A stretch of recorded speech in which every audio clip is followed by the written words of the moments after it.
Jangan sesekali kita menggunjing seseorang yang kita sendiri tidak tahu kepastiannya. Kita nggak tahu.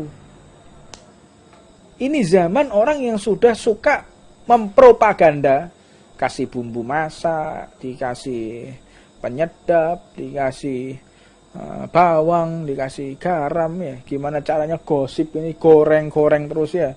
Sampo gosipnya gini, wah menggunjing terus. Anda seperti itu, Anda akan menjadi muflis. Apa itu? Bangkrut. Orang bisa bangkrut. Apa itu bangkrut? Dia ketika di dunia rajin baca Quran, ketika di dunia rajin sedekah, ketika di dunia dia haji dan umrah, ketika di dunia dia senantiasa untuk beribadah tahajud. Namun dia nggak bisa menjaga mulutnya dari membuka aib orang lain, maka ketika dia di akhirat, dia akan mendapatkan azab dari Allah berupa apa? Berupa orang yang bangkrut. Bagaimana bisa terjadi ketika nanti ahkamul hakimin, Allah yang maha adil, yang akan menyidang. Jadi persidangan di dunia ini enggak penting ya. Persidangan di dunia bisa didiskusikan, naik banding dengan pengacara yang handal, mungkin dengan salah satu komunikasi yang bagus, itu bisa terlepas daripada hukum yang dia melanggar hukum tersebut. Teman, kalau hukumnya Allah, mau nyuap siapa? Nggak bisa. Ahkamul hakimin, Allah subhanahu wa ta'ala. Maka ketika seseorang ini disidang oleh Allah, maka banyak orang yang nuntut, ya Allah memang dia ahli ibadah, namun orang ini tidak bisa menjaga lisannya dari menggunjing orang lain. Akhirnya bagaimana? Amaliyah yang baik dipindah. Sedangkan yang digunjing rupanya banyak.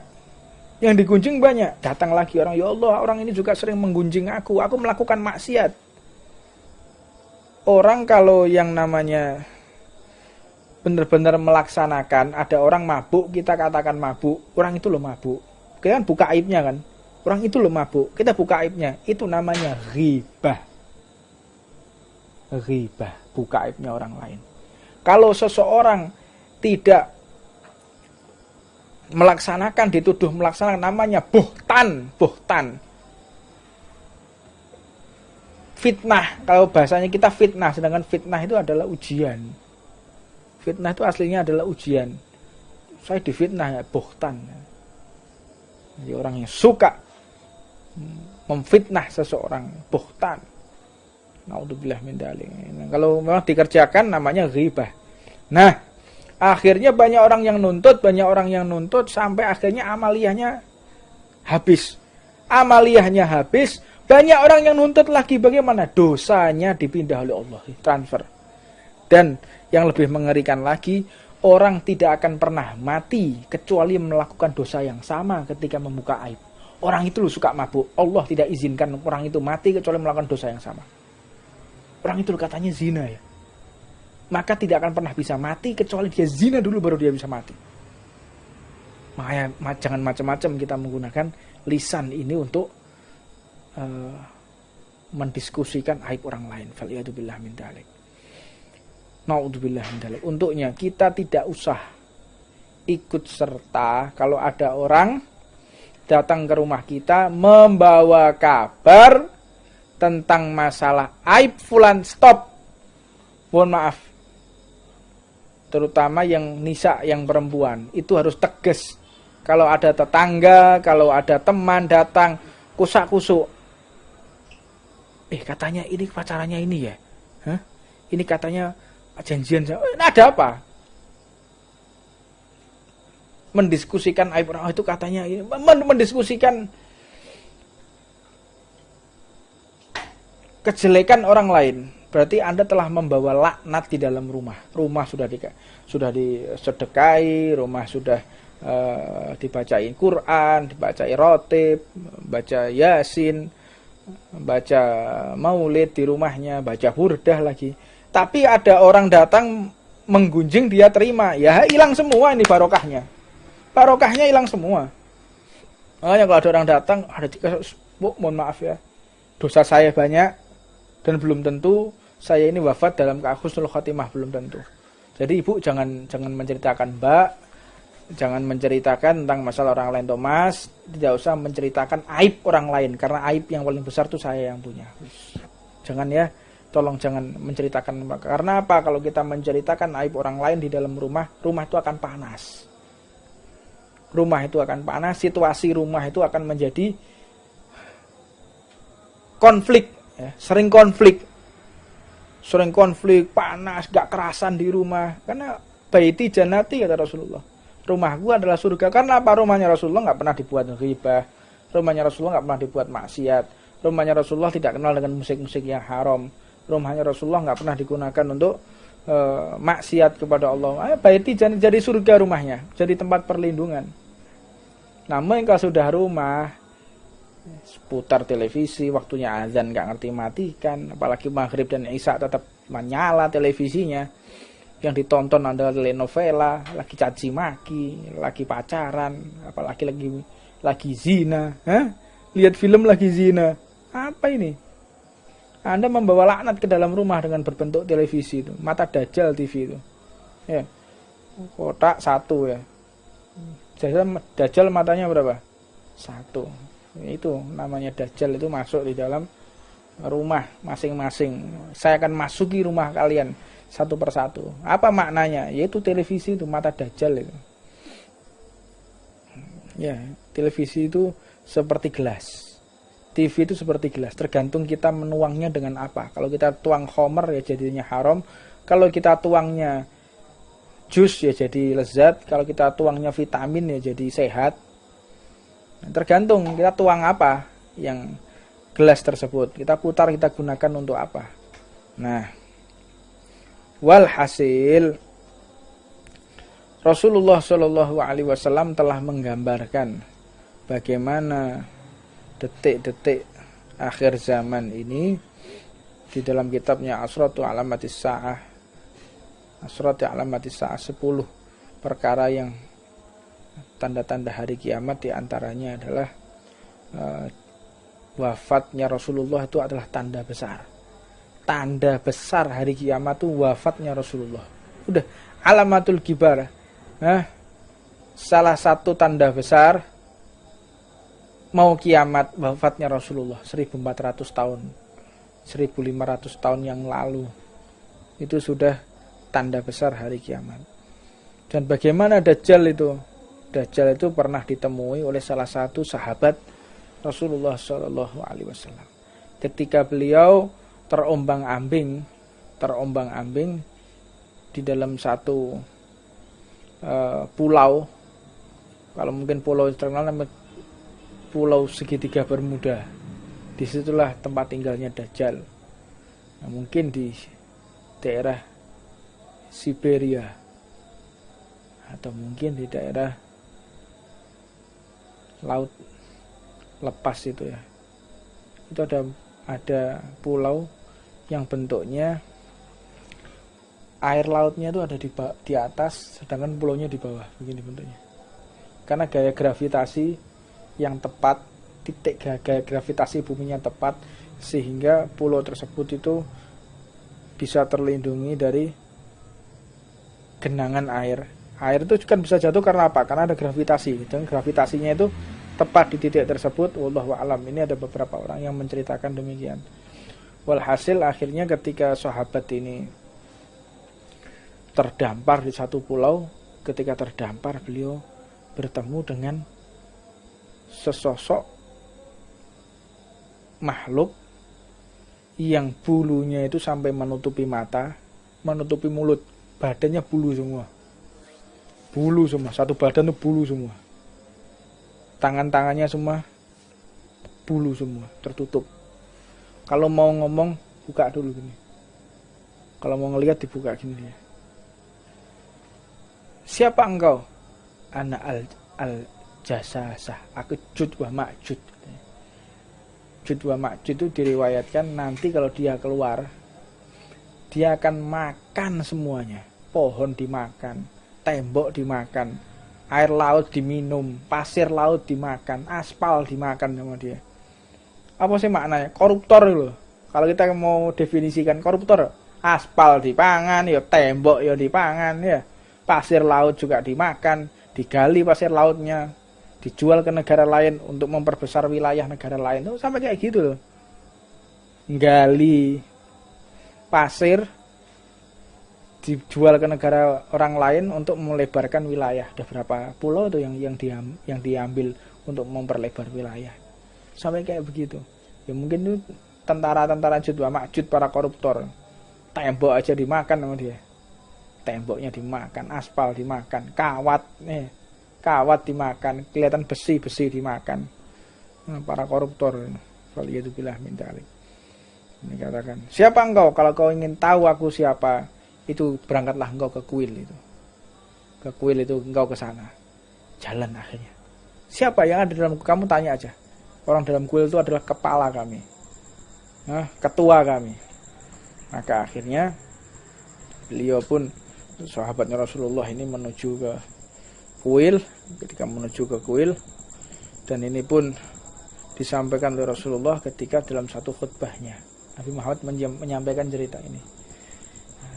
Jadi sahabat ini akhirnya bertemu dengan seseorang yang lagi dirantai. Dirantai posisinya seperti ini. Dirantai kayak gini. Dirantai begini kakinya sama sini. Dan jangan juga kalian duduk tuh kayak begini. Jangan duduk begini. Orang duduk begini ini duduknya orang yang akan diazab di neraka. Orang duduk begini nih. Iki nek jere wong Jawa ono ngalup. Ngalup, duduk ngalup mati tok gak ngalup, dimurkai oleh Allah. Orang duduk begini nih. Ini duduknya orang yang ngantri mau ditendang sama malaikat masuk ke neraka. Duduknya kayak begini semua. Paling enak memang ya. Lungguh kayak gini. Ya iku lungguh wong diazab tok neraka modelnya kayak ngono. Kayak gini. Dan juga jangan sekali-kali kita begini. Jangan begini. Kenapa begini nih? Pernah Rasulullah itu berdoa, ya Allah, jadikan salah satu Umar untuk engkau dapatkan hidayah. Yang pertama yang dipilih adalah Umar. Siapa? Abu Jahal. Abu Jahal jenenge Umar. Maka ketika hidayah masuk, kebetulan Abu Jahal tangannya begini. Keluar lagi hidayah, akhirnya masuk kepada Sayyidina Umar bin Khattab. Padahal yang pertama kali dipilih untuk mendapatkan hidayah oleh Allah adalah Abu Jahal tadi. Maka keluar masuk ke dalam Umar bin Khattab. Makanya jangan seperti ini. Wis ngene lho, gue ngene mana? Double lagi malan. Membuat orang akhirnya tidak dapat hidayah. Yang enggak ngerti. Faliyadzubillah min dzalik. Dan akhirnya melihat orang yang lagi makan, rantainya dimakan, tumbuh lagi, dilihat, makan rantai, tumbuh lagi, tanya, siapa engkau? Jangan tanya siapa aku yang mau tanya kepadamu, apakah engkau umatnya Nabi yang lahir dalam keadaan yatim? Ya. Apakah Nabi tersebut sudah lahir dalam keadaan yatim? Ya. Apakah Nabi itu lahir di Arab? Bangsa Arab? Dari orang Arab? Ya. Lahirnya di Mekah? Iya, betul. Apakah dia diusir dari Mekah sehingga hijrah ke Madinah? Iya, betul. Berarti telah sampai saatnya aku keluar dari ikatanku ini. Siapa engkau? Ana Al-Masih. Al-Masih siapa? Ana Dajjal. Aku Dajjal. Sebentar lagi saya akan keluar. Sebentar lagi saya akan makan terus. Sudah saatnya saya mau keluar. Tambah semangat dia makan. Dia makan rantai tadi. Rantai tadi kenapa bisa kembali lagi? Karena ada suara azan. Suara azan. Maka rantai dari itu kembali lagi. Allah ini sudah mengatur waktu sholat di seluruh bumi ini. Orang azan itu setiap 5 menit sampai keliling bumi. Azan tidak berhenti waktu sholat itu. Makanya jangan kita menyepikan masjid dari azan. Masjid ditutup, ya, Tidak apa-apa ditutup karena ada wabah. Tapi muadzinnya jangan ikut libur. Muadzinnya jangan ikut libur untuk tidak azan. Anda telah membuka peluang agar rantai ini akan semakin cepat terputusnya, akhirnya Dajjal keluar. Ini salah satu cara kaum satanis Freemason untuk membebaskan Dajjal. Bagaimana caranya masjid ditutup dan muadzinnya juga tidak boleh masuk masjid. Sak muadzinnya ikut libur, akhirnya nggak azan. Kalau sudah muadzinnya nggak ada azan itu sudah dihentikan, siap-siaplah Dajjal akan keluar. Kalau selama ada azan nggak akan keluar yang namanya Dajjal, tidak akan keluar. Dajjal itu nggak akan keluar kalau masih ada azan, nggak bisa. Nah ini mulai nih, masjid ditutup, muadzinnya libur lagi mana? Muadzinnya di warung kopi, muadzinnya di warung kopi, muadzinnya di rumah, lagi nonton TV berita corona. Muadzinnya waktunya azan di musola, waktunya azan di masjid, tambah di depan TV, cari berita berapa orang yang mati ya virus ini ya, berapa yang mati, sudah sampai di mana virus ini. Lah ngapain? Sudah ada. Kita sudah tahu bahayanya virus itu bagaimana. Bahaya kan? Bahaya. Cara mengatasinya gimana? Social distancing. Gimana cara mengatasinya? Kita tidak boleh banyak kumpul. Gimana cara mengatasinya? Kita harus cuci tangan. Sudah cukup. Nggak perlu kita update tiap hari. Tiap hari update, cari tahu berapa orang yang mati ya. Yang kena siapa aja. Untuk nggonmu wong piro sing mati. Nggonmu ana sing PDP apa ODP? DP kredit lho, DP lunasono. Sepeda motormu DEPA, DP, ODP, PDP, ruwet aja. Ada apa ruwet itu? Orang ODP, PDP, saya PSBB, apa PSBB segala macam iki. Wes aja ruwet istilahnya. Udah di rumah. Dan di rumah gunakan untuk taat, gunakan untuk ngaji, gunakan untuk ibadah. Kalau udah sumpek lari, kapan keluar dari rumah, pakai training, pakai sepatu lari keliling, lari sudah dewean melayu kan. Sumpek. Jangan kita sumpek dipikir ini. Tambah stres nanti. Kalau kita stres ada masalah. Gimana caranya fisik itu harus juga capek. Kalau fisik kita bagus, kita mikir rusak otak kita. Jadi cara untuk menurunkan stres itu kalian harus olahraga. Itu cara menurunkan stres. Keluarkan energi dalam tubuh buat lari, aktivitas apa, keluar sudah. Melayu males melayu. Males, kesel, panas. Terus apa? Sembuh wis ben ngene wae, tambah edan sampean wis we. Tambah gendeng. Nah, akhirnya kalau kita sudah tahu bahayanya Covid, bahayanya corona seperti apa, udah bahaya sekali. Ya sudah, wes cukup gitu loh. Wes sudah bahaya. Gak perlu kita update tiap hari. Saya mati. Oh, tonggone Mbak iki. Oh iya. Eling aku omahe kene iku. Tahu petukan aku. Kira-kira kapan ya terakhir petukan aku? Loh, jojo aku yo kena corona pisan. Mati akhirnya sampean. Sampean ikut mati akhirnya. Bukan mati kena corona, mati stres, mati ngenes. Akhirnya karu-karuan. Udah tahu bahaya seperti itu sudah, cukup. Ikhtiar udah ikhtiar, tawakal.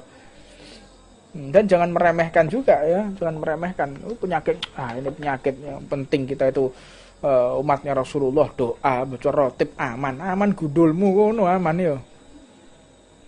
Aman gimana aman? Sampai ziarah Nabiullah Hud aja diliburkan. Ziarah Nabiullah Hud lho nih. Tone Hadramut tok Tarim diliburkan. Iki wong kene ayo ngabuburit bayangno kon. Gak wong geblek gak kayak model-model ngene iki. Anda boleh olahraga, tetap jaga social distancing. Nah, saya mengolah fisik dengan lari, saya mengolah fisik dengan naik motor di tengah hutan, karena gak ketemu orang, saya di hutan sana saya. Tengah hutan sudah. Gak belum ketemu orang, tidak mau lewat jalan raya, saya langsung ke hutan sana. Yang gak dilalui oleh manusia, udah tengah hutan. Untuk menjaga kesehatan penting olahraga. Ya, muadzinnya jangan libur. Azan tetap azan. Kunci aja masjidnya azan tetap. Dan Rasulullah pun mengatakan, "Hadza thayyibah." Ini Yastrib ini. Ini thayyibah. Ini ada Madinah Al-Munawwarah. Mudah-mudahan kita semua dapat berziarah ke makam Rasulullah. dan kita bisa melihat Ka'bah lagi, dan kita bisa berkunjung lagi ke makam para sahabat Rasulullah Sallallahu Alaihi Wasallam. Wallahu a'lam. Ini yang bisa saya sampaikan, dan saya ulangi lagi.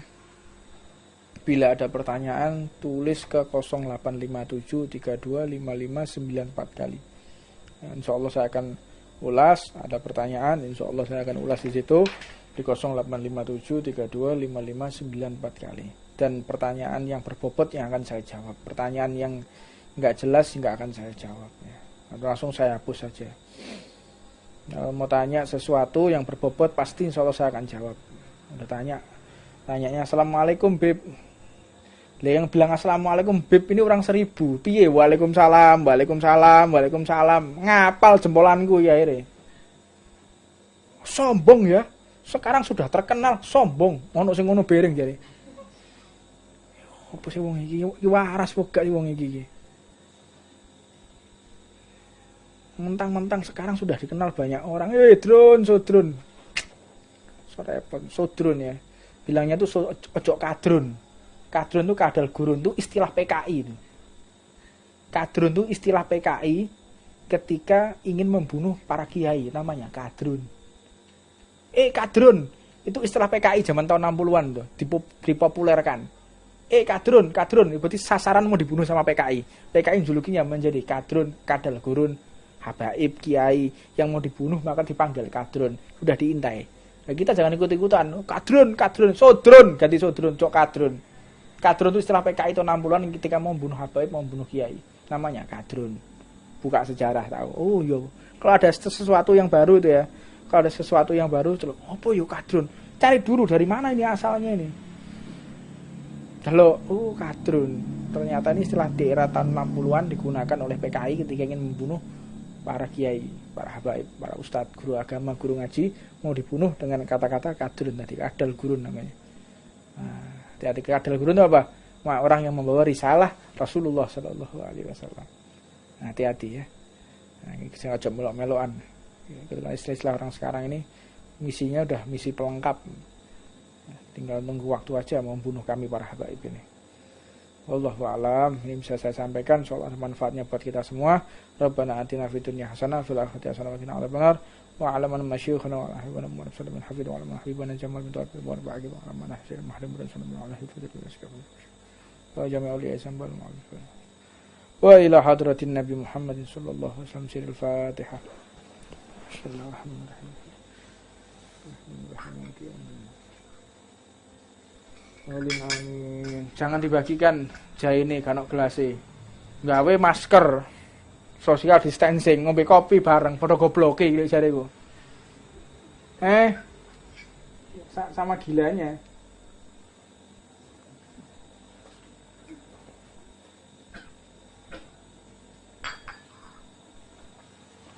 Datangi majlis ar-ridwan kalau hatimu galau. Datangi majlis ar-ridwan kalau hati merana. Datangi majlis ar-ridwan sallallahu ala Muhammad sallallahu alaihi wasallam sallallahu ala Muhammad sallallahu alaihi wasallam. Kalau hati gundah datangi majlis ar-ridwan. Kalau hati gelisah datangi majlis ar-ridwan. Kalau hatimu galau datangi majlis ar-ridwan. Kalau hati merana datangi majlis ar-ridwan sallallahu ala Muhammad sallallahu alaihi wasallam sallallahu ala Muhammad sallallahu alaihi wasallam. Kalau hati gundah datangi majlis ar-ridwan. Kalau hati gelisah datangi majlis ar-ridwan. Kalau hatimu galau datangi majlis ar-ridwan. Kalau hati merana datangi majlis ar-ridwan sallallahu ala Muhammad sallallahu alaihi wasallam sallallahu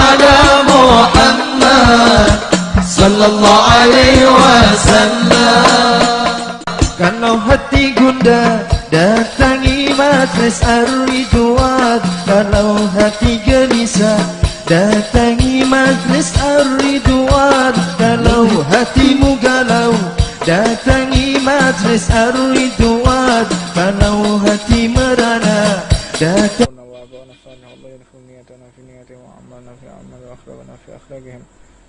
وما قصدنا في مقاصدنا وعلومنا في علوم على هدينا من كل نية صالح وعلى منوى حبيبنا الله وسلمنا في العلماء وزمن حضرة النبي محمد صلى الله عليه وسلم. الفاتحة. أعوذ بالله من الشيطان الرجيم. بسم الله الرحمن الرحيم. الحمد لله رب العالمين الرحمن الرحيم مالك يوم الدين. إياك نعبد وإياك نستعين اهدنا الصراط المستقيم صراط الذين أنعمت عليهم غير المغضوب عليهم ولا الضالين. بسم الله الرحمن الرحيم. اللهم يا عظيم السلطان يا قديم الإحسان يا دائم النعم يا كثير الجود يا واسع العطاء يا حفي اللطف يا جاملا صنعي يا حليما لا يعجل. صل يا ربي على سيدنا محمد وارض الأصحاب أجمعين. اللهم لك الحمد شكرا ولك المن فضلا وأنت ربنا حقا ونحن عبيدك لك وأنت لم ذلك أهل يوم يا سر كل عسير ويا جبير كل كسير ويا صاحب كل فريد ويا مقوي كل ضعيف يا مأمن كل مخيف يسر علينا كل عسير فتوسر عسير عليك يسير. اللهم يا من لا يحتاج إلى بيان وتفسير حاجاتنا كثير وأنت عليم بها وخبير. اللهم إني أخاف منك وأخاف ممن يخاف منك وأخاف ممن لا يخاف منك. اللهم بحق من يخاف منك نجنا ممن لا يخاف منك. اللهم بحق سيدنا محمد وحرسنا بعينك التي لا تنام واكنفنا بكنفك الذي لا يرام وارحمنا بقدرتك علينا فلا نهلك ولا ثقتنا ورجعنا. وصلى الله على سيدنا محمد وآله وصحبه وسلم. الحمد لله رب العالمين عدد خلقه ورضا نفسه وزنة عرشه ومداد كلماته. اللهم إنا نسألك زيادة في الدين وبركة في العمر وسعادة في الجسد وسعادة في الرزق وتوبة قبل الموت وشهادة عند الموت ومغفرة بعد الموت وعفوا عند الحساب وأمانا من العذاب ونسيبا من الجنة ورزقنا النظر إلى وجهك الكريم. وصلى الله على سيدنا محمد وعلى آله وصحبه وسلم. سبحان ربك رب العزة عما يصفون وسلام على المرسلين والحمد لله رب العالمين. بسم الله الرحمن الرحيم.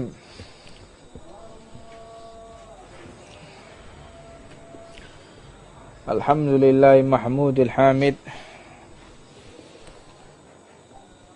al-mu'idil wa'id al-ahadil wahid la kalam ahlun lihamdihi siwa kalamih.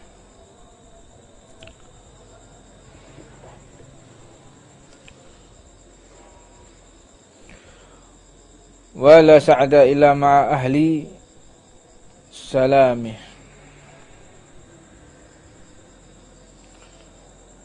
Subhanaka la ilma lana illa ma 'allamtana innaka antal alimul hakim. Rabbi ishrah li sadri wa yassir li amri wahlul 'uqdatam min lisani yafqahu qawli.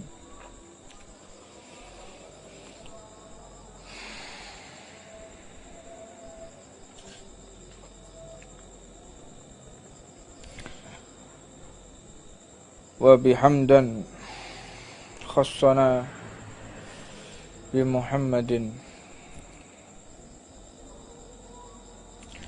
wa anqadana min dulmati jahli wa dayajiri. Allahumma salli wa sallim wa nukarrim wa nu'adzim ala sayyidina Muhammadin nurika sari wa madadikal jari wa jama'na ya Allah biha fi kulli atwari wa ala alihi wa sahbihi ya nur. Subhanaka la ilma lana illa ma 'allamtana innaka antal alimul hakim. Subhanaka la ilma lana illa ma 'allamtana innaka antal alimul hakim. Subhanaka la ilma lana illa ma 'allamtana innaka antal alimul hakim. Rabbi ishrah li sadri wa yassir li amri wahlul 'uqdatam min lisani yafqahu qawli. Assalamualaikum warahmatullahi wabarakatuh. Alhamdulillah, puja dan puji syukur kita haturkan atas nikmat karunia Allah yang paling besar, yaitu nikmat di dalam hati kita ada kalimat tauhid, kalimat la ilaha illallah Muhammad Rasulullah. Tidak ada kenikmatan yang lebih agung daripada kalimat la ilaha illallah. Maka berdoalah kepada Allah agar kalimat ini tidak pernah lagi dicabut oleh Allah. Dicabut dengan apa? Dengan terputusnya rahmat Allah. Kapan terputusnya rahmat Allah? Ketika hamba tersebut bermaksiat. Kita digunakan pakaian tauhid oleh Allah. Allah memberikan kita pakaian tauhid iman. Kita menggunakan pakaian beriman kepada Allah. Ketika bermaksiat, maka pakaian tersebut terlepas. Yang paling mengkhawatirkan ketika kita bermaksiat, belum sempat kita pakai lagi, atau belum sempat Allah izinkan lagi untuk memakainya, kita sudah dipanggil oleh Allah Subhanahu wa Ta'ala. Ini sangat berbahaya sekali. Untuknya kita memohon kepada Allah agar senantiasa kita diberikan kekuatan dan senantiasa Allah memberikan rahmatnya kepada kita untuk selalu Allah izinkan untuk menggunakan pakaian syahadah, pakaian keimanan kepada Allah. Karena pakaian keimanan ini sangat mahal harganya, dan tidak mungkin dan tidak pantas orang itu di pakaian-pakaian kehormatan dia dilantik dicopot itu nggak mungkin ya. Kalau jabatan seorang gubernur yang begitu memiliki kemuliaan di sisi manusia, tidak mungkin gubernur hari ini dilantik, besok dicopot, besoknya lagi dilantik, lalu dicopot lagi. Nggak mungkin seperti itu. Lantas bagaimana dengan pakaian iman? Lepas pakai. Belum tentu loh. Kalau kita taubat kita diterima dan Allah izinkan kita menggunakan pakaian keimanan lagi. Belum tentu loh. Untuknya, jika kita melakukan maksiat, maka terlepas pakaian keimanan tadi kepada Allah. Dan belum tentu Allah izinkan lagi kita untuk menggunakannya. Dan kita pahami bersama, jangan sesekali niat untuk maksiat. Jangan niat untuk maksiat, berencana untuk maksiat. Jangan sekali-kali. Selama kita memiliki niat untuk maksiat, maka disitulah pintu taubat ditutup dan pintu rahmat juga tertutup. Janjian dengan lawan jenisnya, nanti ketemuan yuk, kapan? Minggu depan. Ayo ketemuan. Janjian, dia niat mau ketemu, niat mau maksiat. Selama 1 minggu itu Allah tidak turunkan hidayah di dalam hatinya. Allah tidak turunkan rahmat di dalam hatinya. Orang kalau sudah memiliki keniatan untuk bermaksiat, maka disitulah Allah telah menghapus segala pintu rahmatnya, menutup pintu rahmatnya. Dan manakala seseorang kalau sudah salah niat, maka berbahaya ketika dia mengarungi kehidupan ini dan fal'iyadzubillah min dzalik. Sebagaimana ada satu kisah, ada seorang kakak beradik. Kakak beradik ini, si kakaknya soleh, si adiknya toleh. Kakaknya orang yang taat, adiknya orang yang durhaka, orang suka maksiat. Kebetulan rumahnya itu yang si kakak dan beradik ini tinggal di satu tempat seperti rumah susun. Namun karena kondisi ekonominya nggak bagus, rumah susunnya itu sangat sempit dan hanya dipisah dengan papan. Jadi satu ruangan dipisah dengan papan, nggak bisa dipisah menjadi 2, nggak, karena tempatnya tinggi, dipisah dengan papan. Jadi si kakak di atas, si adik di bawah. Jadi kalau kakaknya mau tidur, naik dulu ke atas, naik tangga kecil naik, adiknya di bawahnya. Si kakak ini senantiasa menasehati adiknya, wahai adikku, jangan kau maksiat kepada Allah. Kembalilah engkau kepada Allah. Kembalilah engkau sebelum nafas ini berakhir. Taubatlah engkau. Tetap si adik ini gak peduli. Dia maksiat terus. Sampai akhirnya si kakak ini jenuh karena setiap hari menasehati tidak kunjung untuk dituruti, diikuti oleh adiknya. Akhirnya si kakak ini kepengin jadi adiknya. Gimana sih jadi adikku itu? Rasanya kayak apa sih maksiat itu? Si adik punya niat, malam ini saya mau taubat. Kakaknya niat mau maksiat, adiknya niat mau taubat. Saking semangatnya kedua orang ini, dia bergegas, si adik tadi bergegas turun, si kakak bergegas turun, si adik tadi bergegas untuk naik. Berpapasan karena memang papannya nggak kuat, jatuh, mereka tertindih kayu sehingga mati dua-duanya. Oleh malaikat langsung diazab si adik, dan si kakak disediakan dengan tempat yang istimewa seperti di surga. Karena kubur itu awal manzilah ya. Kubur itu awal pertama kali orang itu bahagia selamanya atau sengsara selamanya, pertama kali itu ya dikubur itu. Kalau sudah dikubur nggak enak, ya selamanya nggak enak. Kalau dikubur enak, selamanya enak. Fal'iyadubillah min dalik. Mudah-mudahan alam kubur kita diberi kebahagiaan oleh Allah Subhanahu Wa Taala. Maka akhirnya si kakak tadi dibahagiakan, si adik tadi disiksa. Kata Allah salah. Azab kakaknya dan bahagiakan adiknya. Kenapa ya Allah?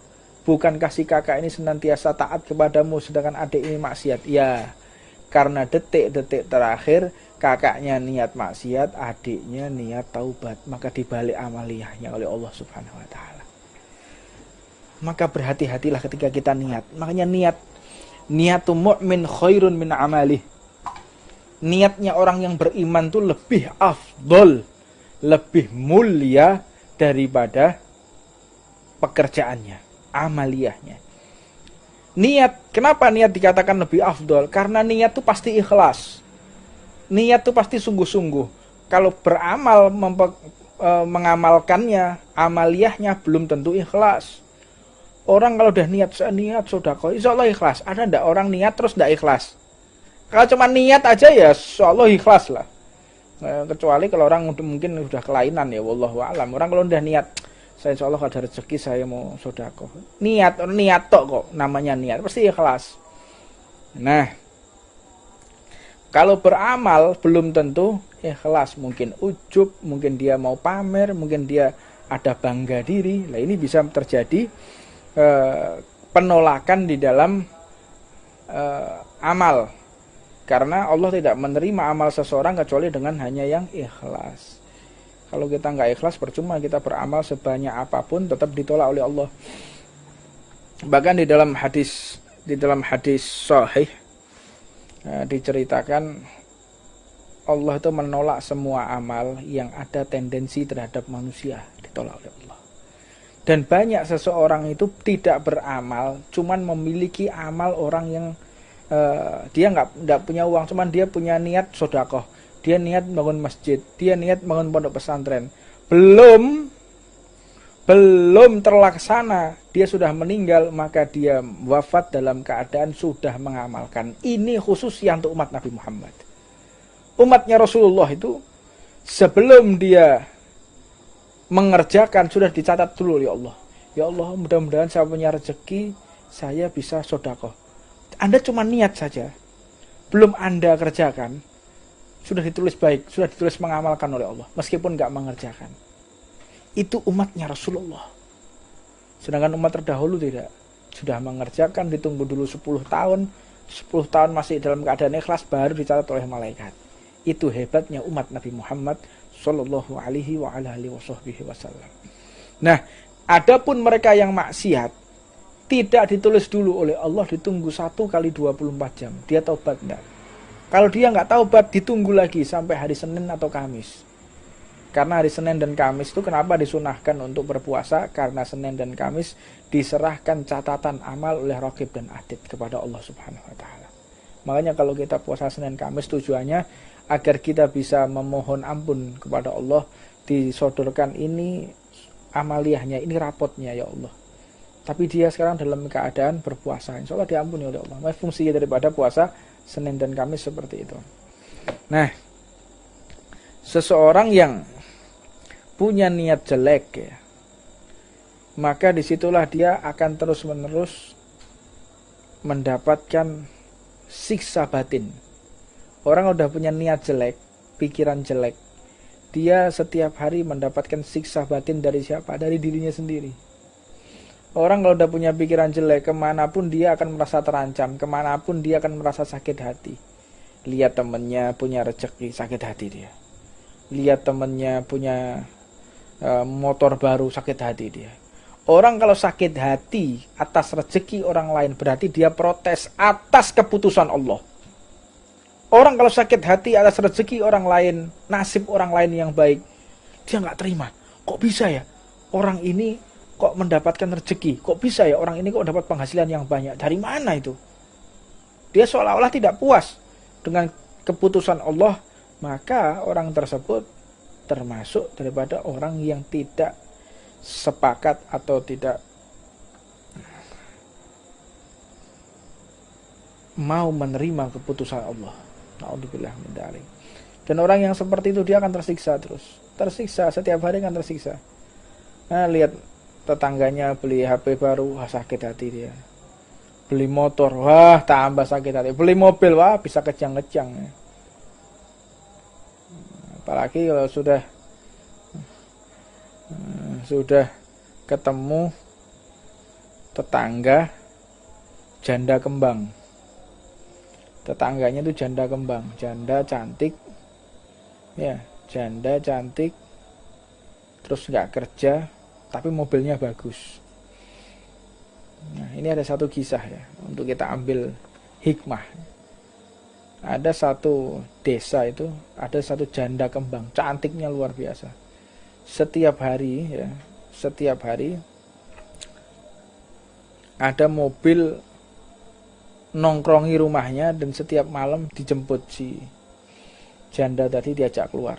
Dilihat ternyata laki-laki yang jemput tuh laki-laki keluar. Wah, digunjing oleh tetangga-tetangga. Pantas saja mobilnya bagus, memang kayaknya simpanannya bos-bos. Mulai ya, orang kan itu sukanya fitnah dulu, dia gosip. Nah, dia gosip, gimana caranya menggosip, diomongkan satu desa, sampai akhirnya si perempuan ini meninggal. Perempuan ini meninggal, rupanya Mbah Mudin perempuan ini terkena gosip, pengaruh gosip. Dilihat cantik, badannya bagus, cantik, mandikan sampai melongo. Ya Allah, wong ayune koyok ngene, cantiknya begini. Cantiknya begini kok mau ya ditiduri oleh laki-laki yang bukan muhrimnya, sudah gitu kok gonta-ganti. Karena digosipkan seperti itu. Digosipkan janda ini sering dijemput oleh laki-laki yang gonta-ganti, sampai satu desa seperti itu. Nah, walhasil ketika dimandikan ya, mohon maaf ya, ketika membersihkan bagian bawah, ngerasani Mbah Mudinnya ini, Mbah Mudin perempuannya ini, tukang memandikan mayat itu, batin, ya Allah, eman-eman badan sebagus ini, secantik ini, cuman gak bisa menjaga auratnya. Subhanallah. Akhirnya apa? Tangannya tuh nempel di kemaluannya, mohon maaf ya, nempel di kemaluannya.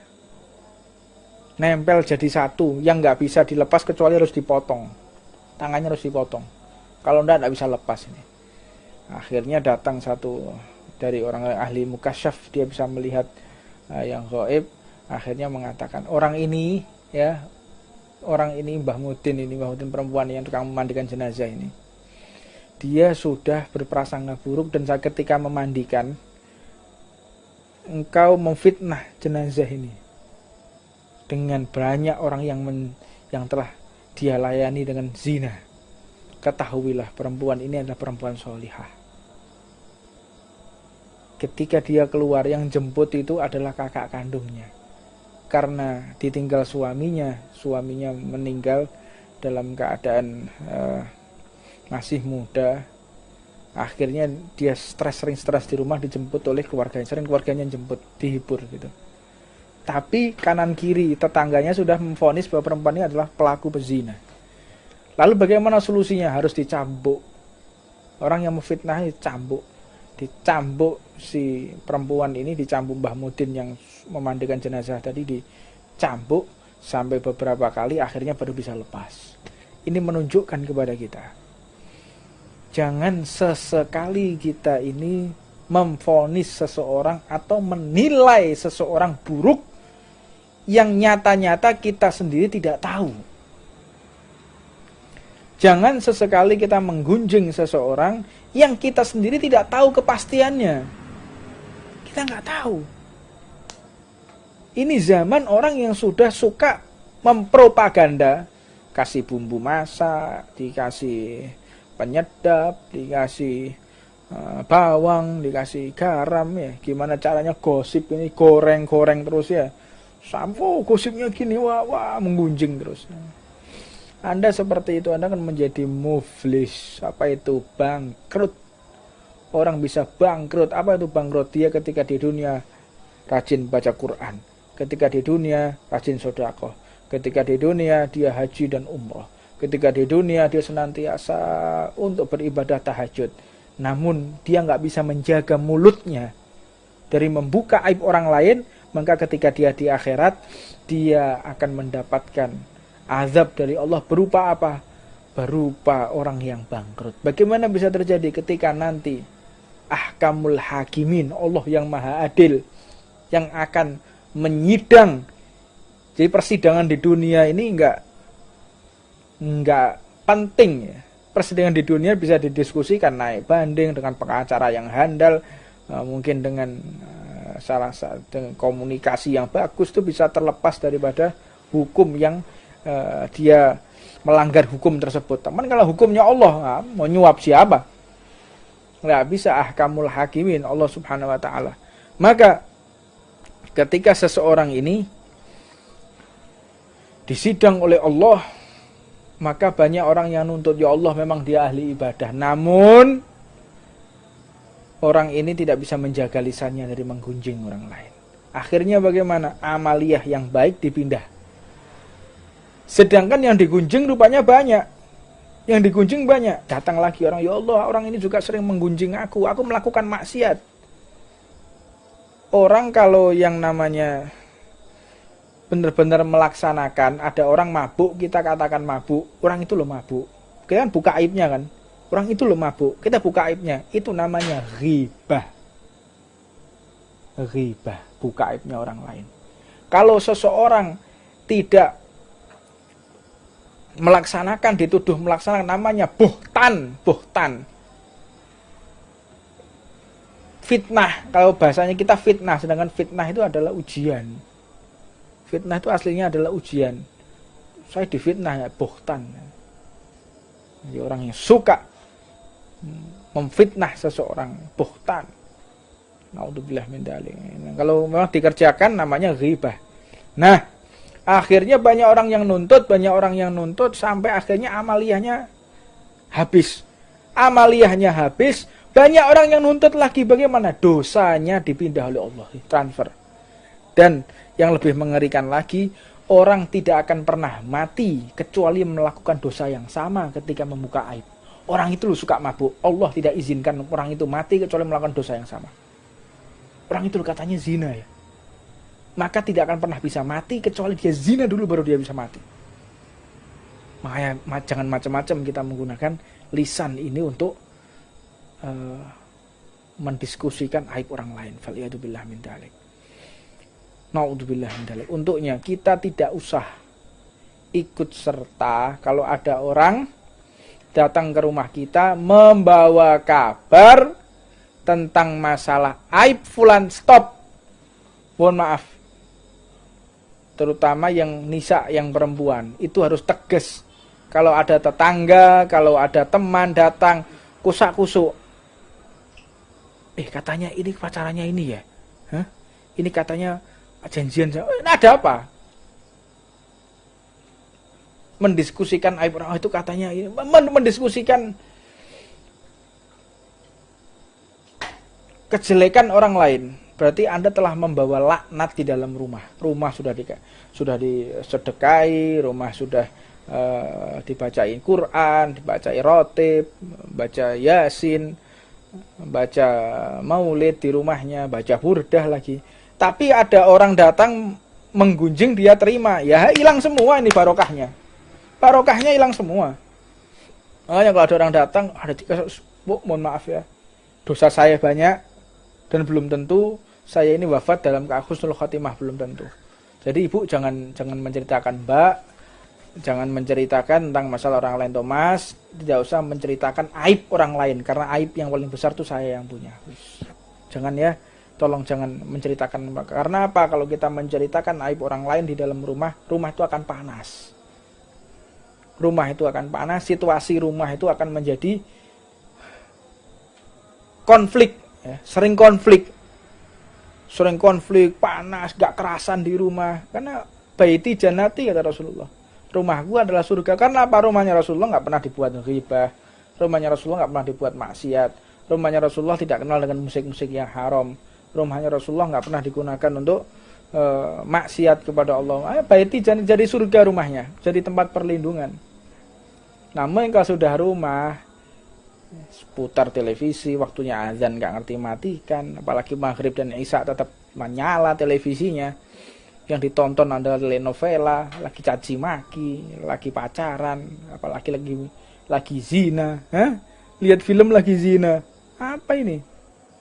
Anda membawa laknat ke dalam rumah dengan berbentuk televisi itu, mata dajjal TV itu. Ya.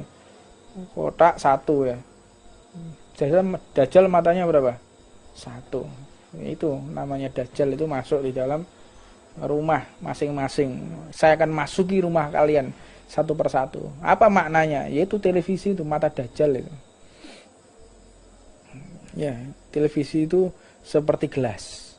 TV itu seperti gelas, tergantung kita menuangnya dengan apa. Kalau kita tuang khamr ya jadinya haram. Kalau kita tuangnya jus ya jadi lezat. Kalau kita tuangnya vitamin ya jadi sehat. Tergantung kita tuang apa yang gelas tersebut. Kita putar, kita gunakan untuk apa. Nah, walhasil Rasulullah Shallallahu Alaihi Wasallam telah menggambarkan bagaimana detik-detik akhir zaman ini di dalam kitabnya Asratu Alamatis Sa'ah. 10 perkara yang tanda-tanda hari kiamat, diantaranya adalah wafatnya Rasulullah itu adalah tanda besar. Tanda besar hari kiamat itu wafatnya Rasulullah. Udah alamatul kibar. Salah satu tanda besar mau kiamat wafatnya Rasulullah 1400 tahun, 1500 tahun yang lalu. Itu sudah tanda besar hari kiamat. Dan bagaimana Dajjal itu? Dajjal itu pernah ditemui oleh salah satu sahabat Rasulullah Shallallahu Alaihi Wasallam. Ketika beliau terombang-ambing di dalam satu pulau. Kalau mungkin pulau terkenal namanya Pulau Segitiga Bermuda.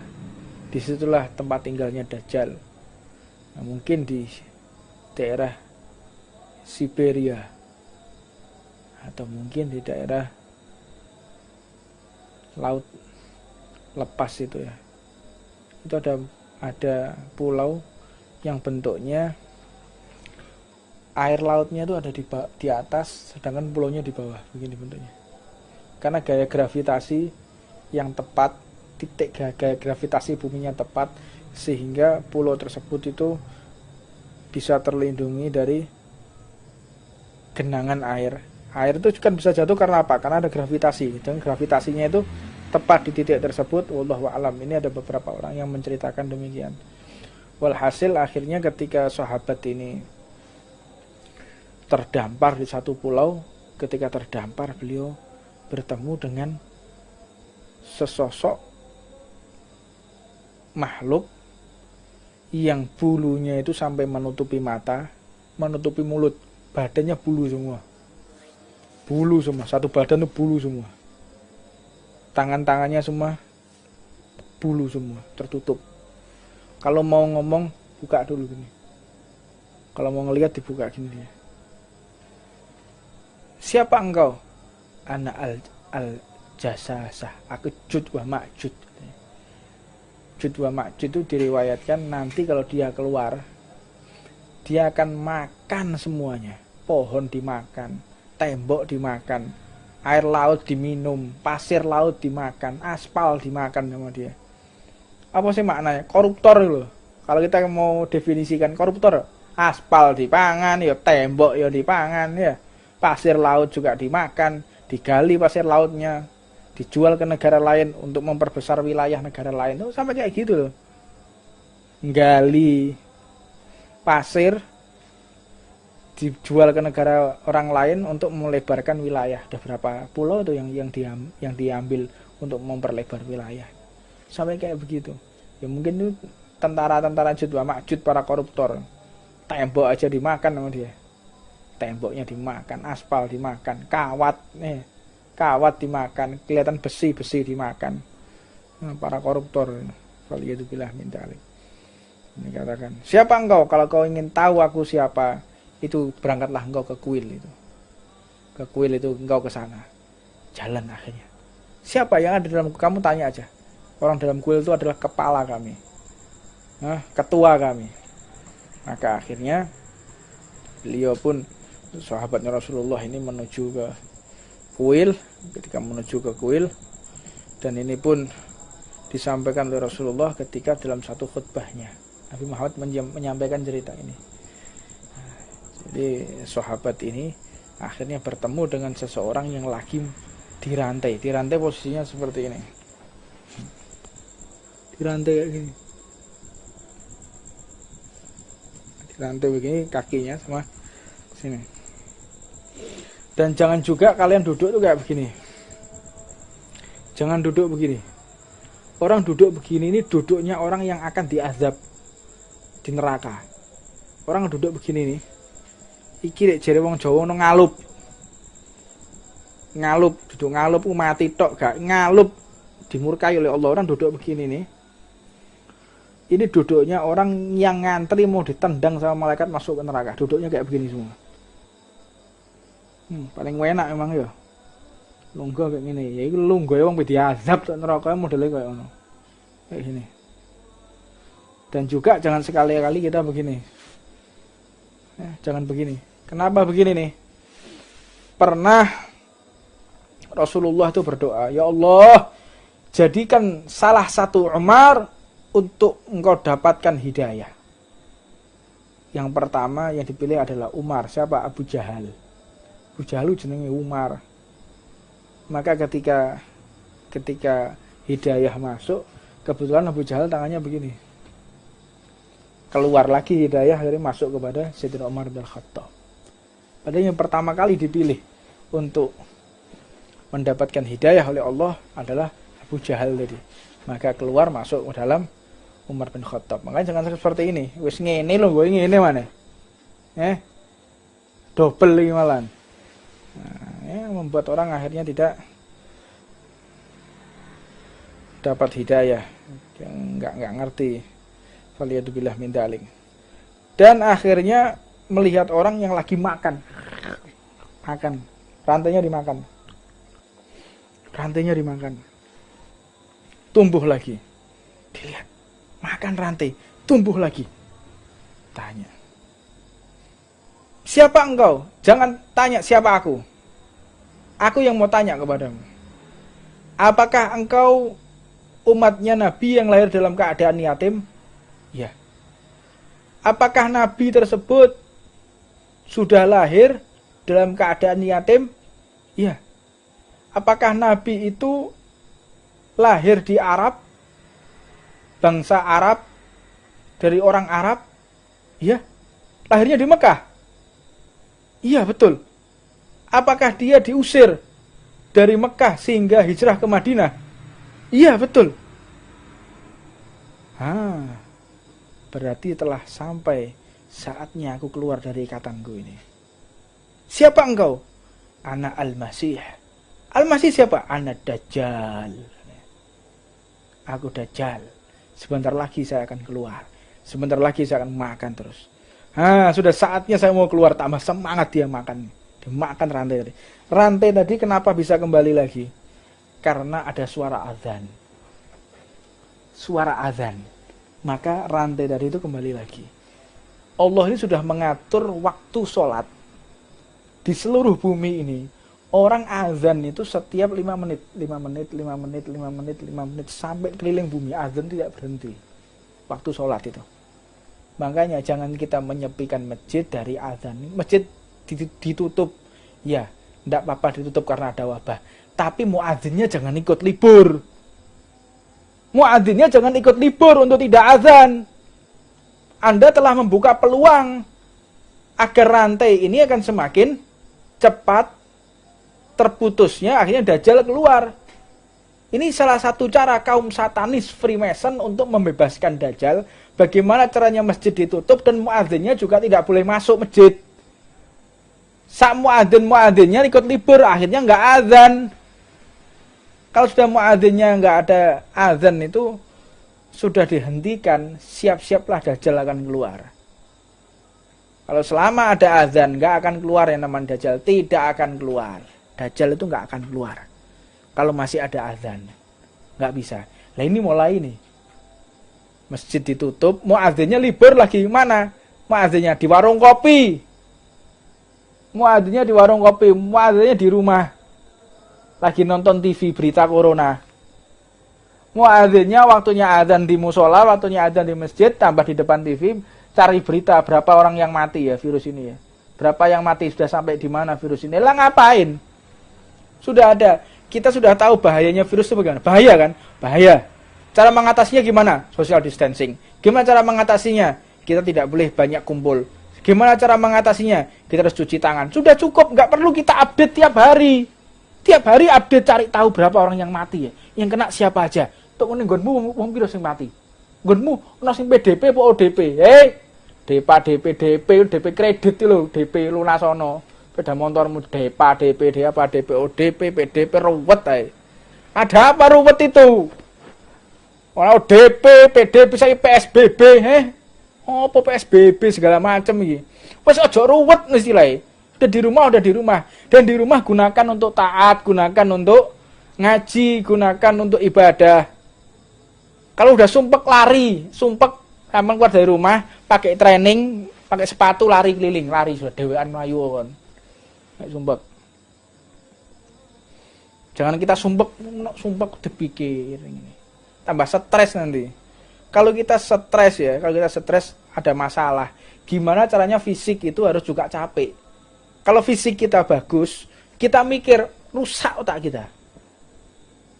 Jadi cara untuk menurunkan stres itu kalian harus olahraga. Itu cara menurunkan stres. Keluarkan energi dalam tubuh buat lari, aktivitas apa, keluar sudah. Melayu males melayu. Males, kesel, panas. Terus apa? Sembuh wis ben ngene wae, tambah edan sampean wis we. Tambah gendeng. Nah, akhirnya kalau kita sudah tahu bahayanya Covid, bahayanya corona seperti apa, udah bahaya sekali. Ya sudah, wes cukup gitu loh. Wes sudah bahaya. Gak perlu kita update tiap hari. Saya mati. Motong gone Mbak iki. Oh iya, eling aku omahe kene iku. Tahu petukan aku. Kira-kira kapan ya terakhir petukan aku? Lho jojo aku yo kena corona pisan. Mati akhirnya sampean. Sampean ikut mati akhirnya. Bukan mati kena corona, mati stres. Mati ngenes. Akhirnya karu-karuan. Udah tahu bahaya seperti itu sudah, cukup. Ikhtiar, tawakal. Dan jangan meremehkan juga ya, jangan meremehkan. Penyakit, ini penyakit yang penting kita itu umatnya Rasulullah doa baca rotib aman gudulmu kono aman yo. Aman gimana aman? Sampai ziarah Nabiullah Hud aja diliburkan. Ziarah Nabiullah Hud lho ini. Tone Hadramaut tok Tarim diliburkan. Iki wong kene sik. Ayo ngabuburit bayangno kon. Gak wong geblek gak kayak model-model ngene iki. Anda boleh olahraga, tetap jaga social distancing. Nah, saya mengolah fisik dengan lari, saya mengolah fisik dengan naik motor di tengah hutan, karena gak ketemu orang, saya di hutan sana saya. Tengah hutan sudah. Gak belum ketemu orang, tidak mau lewat jalan raya, saya langsung ke hutan sana.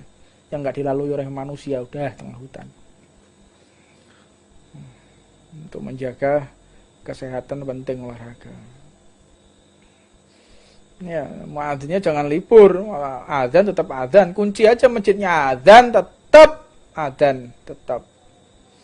Dan Rasulullah pun mengatakan hadza thayyibah. Ini Yastrib ini thayyibah. Ini ada Madinah Al-Munawwarah. Mudah-mudahan kita semua dapat berziarah ke makam Rasulullah dan kita bisa melihat Ka'bah lagi dan kita bisa berkunjung lagi ke makam para sahabat Rasulullah sallallahu alaihi wasallam. Wallahu a'lam. Ini yang bisa saya sampaikan dan saya ulangi lagi. Bila ada pertanyaan tulis ke 0857325594 kali. Insyaallah saya akan ulas. Ada pertanyaan, insyaallah saya akan ulas di situ di 0857325594 kali. Dan pertanyaan yang berbobot yang akan saya jawab. Pertanyaan yang enggak jelas enggak akan saya jawab ya.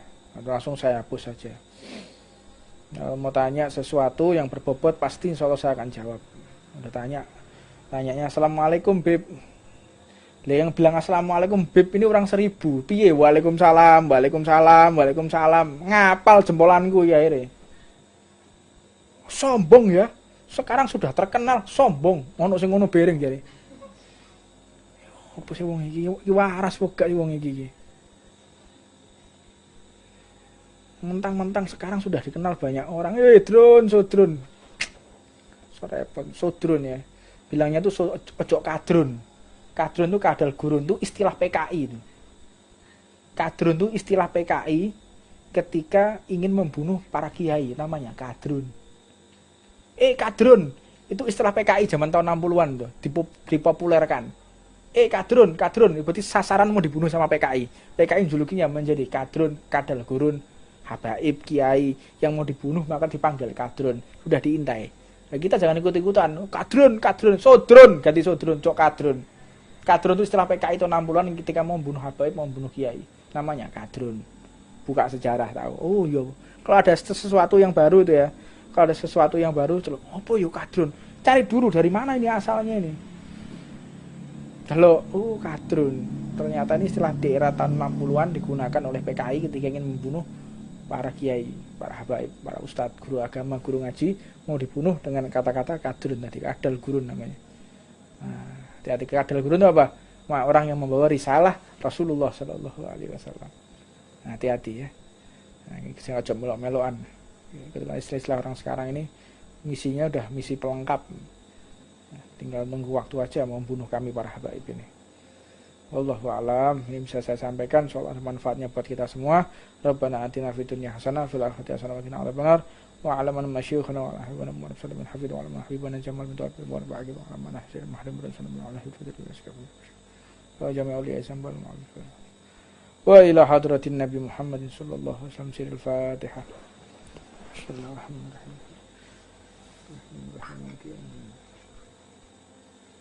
Amin. Jangan dibagikan jahe ini kanok gelase. Gawe masker. Social distancing, ngombe kopi bareng, padha gobloke iki jareku. Sama gilanya.